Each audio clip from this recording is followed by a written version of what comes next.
మీలో ఎంతమందికి శ్రీశైలంలో శివాజీ మహారాజ్ స్ఫూర్తి కేంద్రం ఉందని తెలుసు? శివాజీ మహారాజ్ ఇక్కడ ధ్యానం చేసినప్పుడు సాక్షాత్తు భ్రమరాంబిక అమ్మవారు దివ్య ఖడ్గాన్ని ప్రసాదించారు.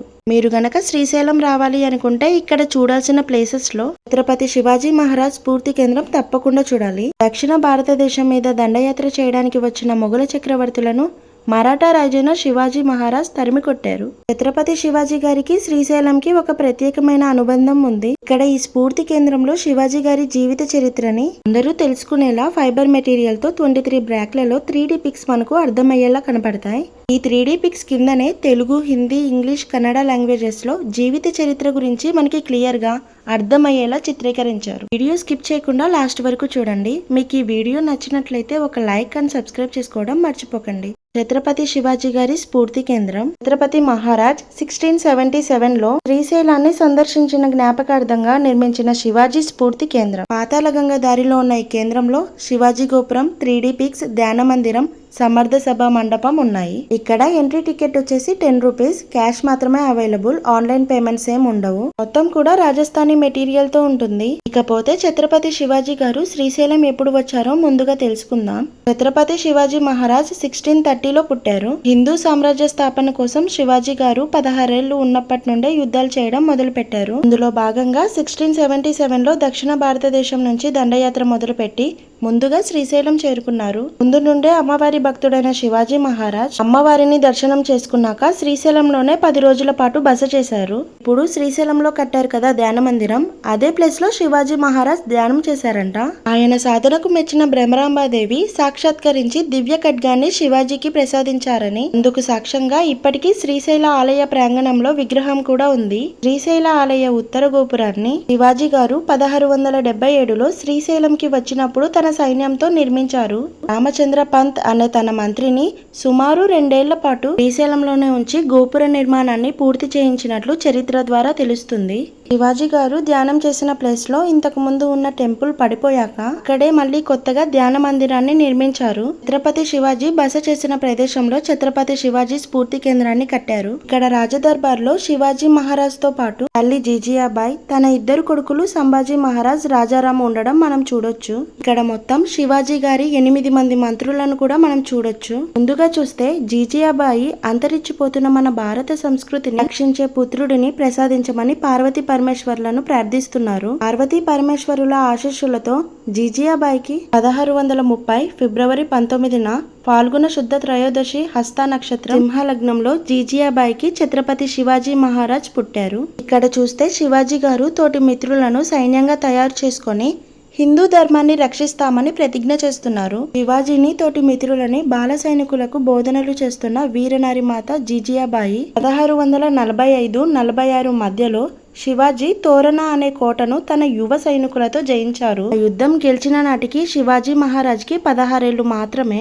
ఆదిల్ షాహీ అనే సుల్తాన్ ఒక తాంబూలం కొలువులో పెట్టి శివాజీని చంపి గాని బంధించే వీరుడు గాని ఎవరైనా ఉంటే ఈ తాంబూలంని స్వీకరించమని ఆదిల్ షాహీ భార్య సవాలు విసిరితే అఫ్జల్ ఖాన్ తనకు తానుగా వచ్చి సవాలు స్వీకరించాడు. 1674 నాటికి శివాజీ దగ్గర యుద్ధ నౌకలు 85 ఉన్నాయి. శివాజీ చనిపోయిన తర్వాత యుద్ధ వ్యాపార నౌకలను 800 వరకు కుమారుడు సంభాజీ వృద్ధి చేశాడు. ఈ 3D పిక్స్ కిందనే 4 లాంగ్వేజెస్ లో మనకి చాలా క్లియర్ గా వివరించారు. వీడియోలో కన్నా బయట చూడడానికి మనకి ఇంకా బాగా అర్థమవుతుంది. ఈ 3D పిక్స్ అన్ని ఒక్కోటి చూస్తే మనకి నిజంగా గూస్ బంప్స్ వస్తాయి. ఇంకా వచ్చే జనరేషన్స్ కూడా ఇలాంటివి చూసి ఇన్స్పైర్ అవుతారు. అంతా బాగుంది. ఇక్కడ శివాజీ మహారాజ్ జీవిత చరిత్ర చుట్టూ కూడా మొత్తం రాజదర్బార్ మనకి కళ్ళకి కట్టినట్లు అర్థమవుతుంది. ఛత్రపతి శివాజీ గారు మన దేశ సంస్కృతి కోసం చాలా చేశారు. మన దేశాన్ని ఇతర దేశం నుండి వచ్చి పరిపాలించడం మధ్యలో రాలేదు. ఇది ముందు నుండే ఉంది. ఛత్రపతి శివాజీ గారు ఎవరికి భయపడకుండా మన సంస్కృతిని కాపాడడానికి చివరి వరకు ప్రయత్నించారు. పూనాకి దగ్గరలో ఉన్న సింహగఢ్ కోటని శివాజీ జయించాల్సి ఉంది. నానాజీ అనే సేనా నాయకుడు, మహారాజా నా కుమారుని వివాహం నేటికి 6వ రోజు ఉంది. కోటని జయించి తిరిగి వస్తే సరే సరే, లేకపోతే తమరే నా కొడుకు వివాహం జరిపించాలి అని చెప్పి వెళ్తాడు. కోటని జయిస్తాడు, కానీ తానాజీ చనిపోతారు. ఇక్కడ పిక్ చూస్తే శివాజీ పుట్టినప్పటి నుండి అతని సాహసాలను శివాజీ గురువైన సమర్థ రామదాసు స్వామికి మంత్రులు చెప్తూ ఉంటారు. 1672లో శివాజీ తన గురువైన రామదాస స్వామిని కలుస్తారు. ఇక్కడ పిక్ చూస్తే 1672లో శివాజీ మహారాజ్ హైదరాబాద్ గోల్కొండ కోట కుతుబ్ షాహీ మీద దండయాత్ర చేస్తాడు. అప్పుడు కుతుబ్ షాహీ శివాజీతో యుద్ధం చేయకుండా సంధి చేసుకున్నారు. కర్ణాటక రాష్ట్రంలో ముస్లింల కోటను శివాజీ మహారాజ్ జయిస్తారు. కానీ అక్కడ జయదే అని హిందూ వీరుడు మరణిస్తాడు. పిక్ చూస్తే క్లియర్ గా అర్థమవుతుంది. జయదే అని హిందూ వీరుడు మరణించినప్పుడు ఇది కర్ణాటక రాష్ట్రంలో కొప్పల్ అనే ఏరియాలో జరిగింది. ఇక్కడ చూస్తే క్లియర్ గా అర్థమవుతుంది. ఇందాక చెప్పాను కదా, శివాజీ మహారాజ్ తో యుద్ధం చేయకుండా గోల్కొండ కోటలో కుతుబ్ షాహీ ఒప్పందాలు చేసుకున్నారని. అప్పట్లో యుద్ధాలు చేయడం ఇష్టం లేకపోతే సంధి చేసుకుని ఒప్పందాలు కుదుర్చుకుంటారు. కుతుబ్ షాహీ దగ్గర తనీషా అనే ఒక మద ఏనుగు ఉండేది. శివాజీ సేనాని ఏసాజీ ఖాన్ వెళ్లి యుద్ధం చేసి ఏనుగు తొండము నరికేస్తాడు. భయంతో ఏనుగు అక్కడి నుండి పారిపోతుంది. అది చూసి కుతుబ్ షాహీ భయంతో వణికిపోతాడు. ఇక్కడ ఏనుగు తొండాన్ని నరికేది చాలా క్లియర్ గా కనిపిస్తుంది. ఇక్కడ చిన్న పిల్లలు కూడా బాగా ఆడుకుంటున్నారు. చుట్టూ తిరగడానికి చాలా ప్లేస్ ఉంది. వచ్చినప్పటి నుండి పిల్లలు అసలు ఒక చోట కూడా ఆగకుండా మొత్తం తిరిగి ఆడుకుంటున్నారు. ఛత్రపతి శివాజీ గారి స్ఫూర్తి కేంద్రం అయితే చాలా బాగుంది.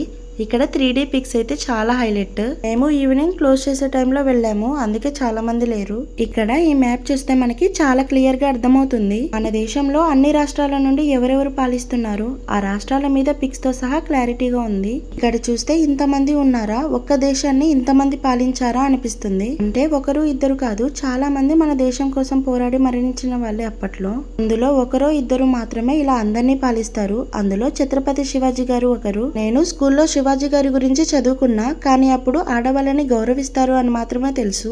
ఒక స్టేజ్ కి వచ్చాక ఛత్రపతి శివాజీ గారి గురించి వింటే గూస్ బంప్స్ వస్తాయి. శివాజీ స్ఫూర్తి కేంద్రం ఇప్పుడు ప్రతి ఒక్కరూ శ్రీశైలంకి వస్తే చూడకుండా వెళ్లరు. ఇక్కడ శివాజీ మహారాజ్ విగ్రహం 12 అడుగులు ఉంటుంది. ఈ స్ఫూర్తి కేంద్రం లక్ష్యం ఏంటంటే, ఇది భారతీయ సంస్కృతి, చరిత్ర మరియు శివాజీ మహారాజ్ విషయాలను యువతకు తెలియజేసే స్ఫూర్తి కేంద్రంగా పనిచేస్తుంది. భ్రమరాంబిక అమ్మవారే ఆయన సాధనకు మెచ్చి ఖడ్గాన్ని ప్రసాదించింది. ఇక్కడ ఈ విగ్రహాలన్నీ బ్రాంజ్ స్టాట్యూస్. ఛత్రపతి శివాజీ మహారాజ్ శ్రీశైలం మల్లికార్జున స్వామిని దర్శించుకున్న జ్ఞాపకార్థం దీనిని ఏర్పాటు చేశారు. అందరి కోసం ప్రశాంతమైన ధ్యాన మందిరం మరియు శివాజీ మహారాజ్ దర్బార్ హాల్ ఉన్నాయి. ఈ స్ఫూర్తి కేంద్రంలో పిల్లలు ఆడుకోవడానికి ప్లే గ్రౌండ్ లాంటివి కూడా ఉంది. వచ్చిన తర్వాత పిల్లల్ని కాసేపు ఆడించుకొని ఇక్కడే కాసేపు ఉంటే చాలా ప్రశాంతంగా ఉంది. ఐ హోప్ మీకు ఈ వీడియో నచ్చిందనే అనుకుంటున్నాను. వీడియో నచ్చితే like and subscribe. Thank you for watching. Bye bye.